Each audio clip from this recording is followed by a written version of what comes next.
Hi, welcome to Marketing Monday. My name is Natalie Armstrong-Motin with Marketing and Distribution.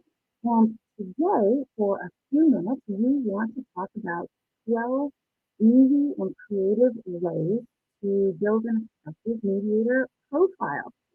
So most of us belong in some way, shape, or form to an association, organization, roster, or panel where we have to list ourselves online to put up our mediator profile.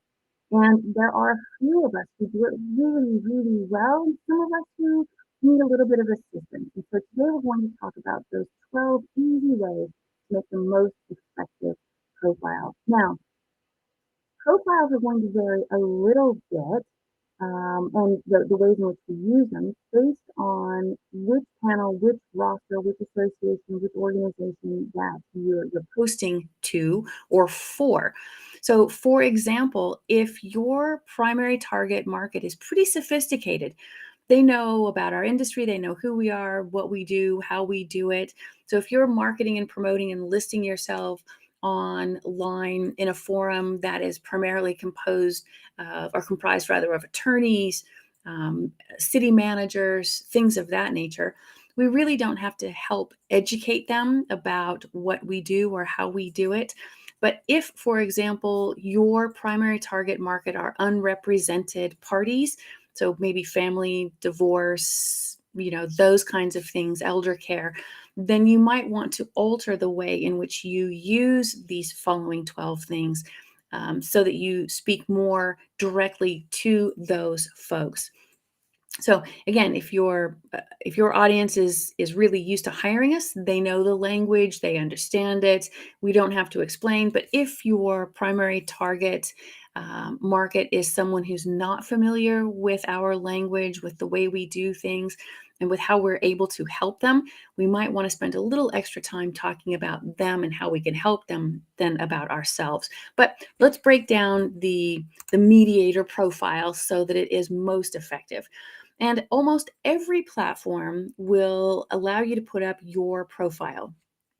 And they're usually the little round photograph of you. You want to be sure that this is a photograph of you sort of looking the way you look at work, right? So this is you currently. This isn't your college or high school graduation photo. This isn't, something that's 30 years old or before you grew the beard or before you let the gray, racing stripes come in, what have you. This is you as you look now in work mode, right? So your profile picture, you don't have to get a professional photographer to do a headshot for you. You certainly can.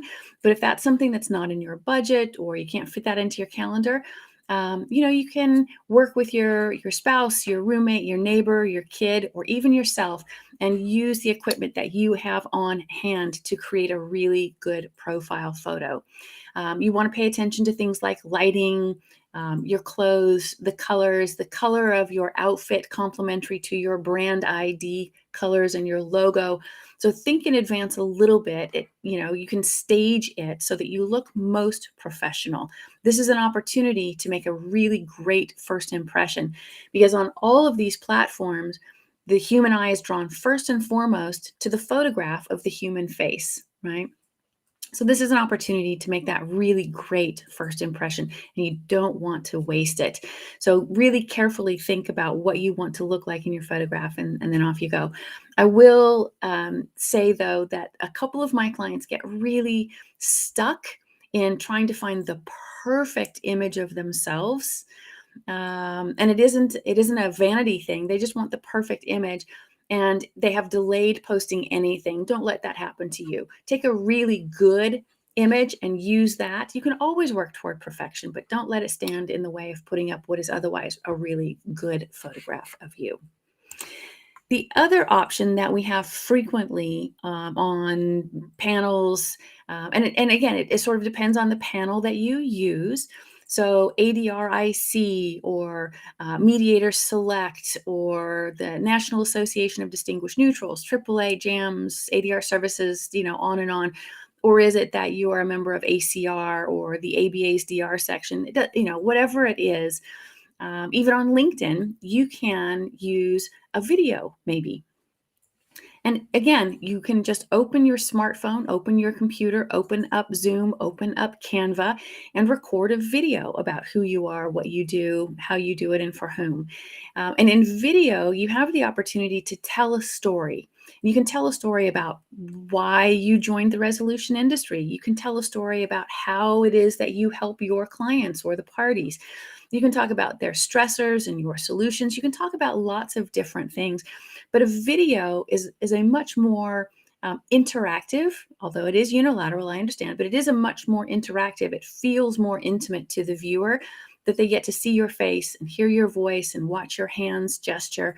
And they kind of have a sense that they can get to know you and be able to trust you. And so utilization of a video, if that's an option for you, then you want to take full advantage of that. If not, you might want to simply put in the hyperlink to where your video could be found on your website or your YouTube channel or your profile, and be sure that you link to that so that people can find it. If you're putting a video, for example, on LinkedIn, you can always pin it as the preferred media on your profile so that people get to see that first. It's always sort of the front page real estate, which is really important. But a video is a great way to promote yourself on any of these platforms, on any of these rosters, panels, etc., if they allow it and if it's appropriate for you.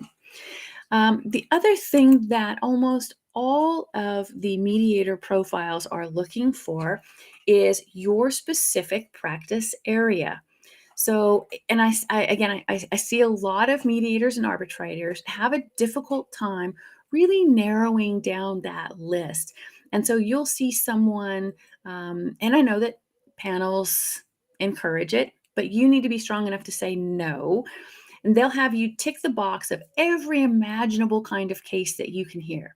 And so you'll have 30 or even 50 different kinds of cases you can possibly hear. And I know that for purposes of search, the panels encourage some of their members to do that. As a business person, though, that creates an image in the viewer's mind that you are that cliche, jack of all trades, master of none. And so, from an entrepreneurial perspective, from a business person's perspective, it's a much smarter move to say, I can hear these 7, 8, 9 different kinds of cases, and I can do that really, really well. That's my wheelhouse. That's my comfort zone. That's my second language. That's what I do all day, every day. It doesn't mean that you can't accept cases that fall outside of those parameters, but the old cliche, jack of all trades, master of none, you want to avoid that. So be careful about how you list out your practice areas. And if they can be sort of lumped together into areas of interest, then you should be able to do that. So for example, you could put in real estate and maybe homeowners associations, right? You can put in those. You could put in wills, estate, probate, family, and divorce, sort of lump those all together. So if they're similar to one another, you can reduce the number of bullet points by putting together like practice areas. But that's one of the things that you want to put in. What you never want to do, of course, is put in nothing. That would be bad. All right. For some of us, we can put in our mediator's approach, our personal philosophies to these processes. And so this is going to be where, for example, if you have a really sophisticated audience, you can say, I'm an evaluative mediator, or I'm a facilitative mediator, or I vacillate from facilitative to evaluative, depending on the case, the situation, and what it is the parties need to have from this process. And you can explain that. If your primary target market would have no idea what the difference is between an evaluative mediator versus a facilitative mediator, then this is your opportunity to spell out those differences, right? So think about who it is that's going to read your mediator profile and customize it so that it is best for the reader. Of course, you can still talk about yourself. You're still highlighting your skills, your background, all of those kinds of things, but write it in such a way that it can be understood by the people who are the decision makers in hiring you. So your mediation approach or your philosophy, it is important, and people do make buying choices based on that information. Of course, you want to also note your experience in this industry. It may be that you were on the bench for a while. It may be that you are the chair of the ADR committee for your local bar association. It may be that you volunteer for Will Work for Food, for example. There are lots of different ways that each of us participate in this industry, and you always want to be able to highlight. You write these books, you publish this blog, you hear these cases, you volunteer here. All of those kinds of things create a much richer view of you and your participation in your chosen profession. So you always want to be able to put in, a little bit about how you participate otherwise in our industry. It does round things out really nicely. And of course, one of the things that we want to put in is our training. Now, for some of us, it will make a huge difference to the consumer, to our buyer, to our client. The idea that we went to Harvard's PON, or that we went to my alma mater, Humboldt University in East Berlin, or maybe you took your community mediation training from Steve Rosenberg or Barbara Manuso, or whatever it is. We all had to take a training somewhere. For some of us, there is a cachet involved in some of the larger programs. For most of us, it's maybe not important, right? So as long as you've got that basic training, that's what people are looking for. The bar associations do it.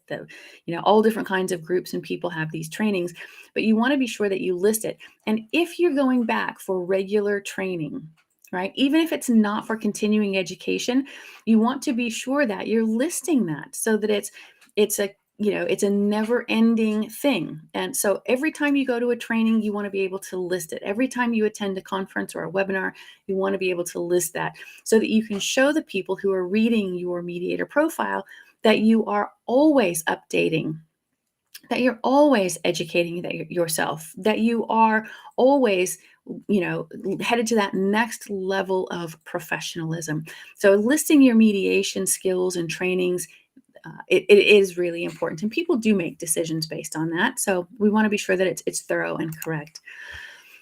If your clients and your panel find it to be important, you also want to list your case experience.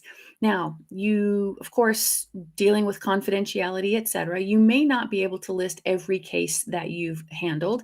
You might not be able to list any of the cases that you've handled. But if it's appropriate and legal in your jurisdiction, you might want to consider posting your case experience. Again, it's not for everybody, but if you're in that situation, you do want to be able to have that bulleted list of those cases and your experience. You otherwise, if you can't list the case name, file, etc., then you can do sort of a blanket statement that says, over the last 10 years, I've heard 37 elder care cases. I've heard 40 lemon law cases. I've heard 17 international trade law cases. I've done this many, intellectual property cases. I've heard this many cybersecurity, cases, so that you can give your reader, your potential client, some idea about the volume and the kinds of cases that you're, really involved in. And in that way, you don't have to disclose, what the actual case, what the file name was. So that's a workaround there. And then, of course, your professional background. You want always to make sure that you are appreciated for what it is that you perhaps did before you became a mediator or an arbitrator. So if you were a pediatrician or a plumber, if you were an architect or an archaeologist, whatever that background is, legal or otherwise, you want to put that in. And as the world becomes more and more inclined toward specialists, we want to be appreciated for our effort as a specialist in whatever field or domain that might be. So if someone is looking specifically for someone who can mediate a case of water intrusion for a residential home, they might very well be looking for a general contractor from Hawaii who's well versed in mitigating water intrusion for residential homes, and that might really bolster your buy-in rate. That might really help clients choose you over another mediator. So be sure that you list those previous experiences and that background information. That might just be the thing that puts you over the top, right? Especially for something that's highly specialized. Our clients really don't want to pay for our learning curves. And so they're not going to want to pay your hourly or daily rate to teach you how to read a set of blueprints, or to teach you how to read a set of x-rays, or to teach you anything. They sort of expect that if they're paying you, you can come to the table and understand what it is that they're talking about. And so anytime things get technical, they want that. That's especially going to be true for things like blockchain, Bitcoin, cybersecurity, all of those highly specialized and technical environments. They want someone who understands that language, and not just understands it, but really gets it, right? So be sure that you put that in your professional background. Of course, you can always add in general experience. And your general experience does matter. So, for example, if you were a councilwoman for your local city, you definitely want to put that in. If you volunteered for the junior club, or you were the chair of your Rotary club, or whatever, Elks, Lions, any of the animal clubs, you want to be sure that you put that in. It shows that you have leadership skills. Right? So all of those things that we consider sort of ancillary experiences, other people really appreciate knowing about you. So if you've got any of those things in your background, you want to include those in your mediator profile. Again, it just paints a much richer, rounder picture of who you are, and it lets people get to know you and get to like you in an easy way. Now, the next one is testimonials. And so I know that this 10th point that I'm making for easy and effective ways to create a great mediator profile, number 10 is one of those that you might say, oh, Natalie, that one just doesn't work for me. Some of us have a practice wherein testimonials are not right, and that's okay. For those of you who have that practice, take this one off the list and consider the list to be 11 points long. But for some of us, testimonials are important. And we can get testimonials and use them in a wide variety of ways. If your clients are going to be sensitive to the fact that you have this many testimonials from defense, but you only have this many from plaintiff, you might want to wait to release your testimonials so that they get released, plaintiff, defense, plaintiff, defense, plaintiff, defense, and so that there's some equilibrium between those two columns. Some of us have great testimonials and they can't be attributed to anyone. And you want to just say, when you're listing your testimonials, that you don't divulge who has written them for points of confidentiality. You don't want to, run afoul of that. And so you just say, nope, I can't attribute those, but these are some testimonials. You might just put the person's first name or person's last name, or just say partner at, XYZ law firm. So there are a few ways that you can get around that, but you do want to be careful and cautious and make sure that the use of testimonials is right for your viewers and right for your readers. But if you've got a great testimonial, you can always use that on your mediator profile, top, center, bottom, put it in quotes, put it in italics, and use that so that people understand what it is that another client really appreciated about your service.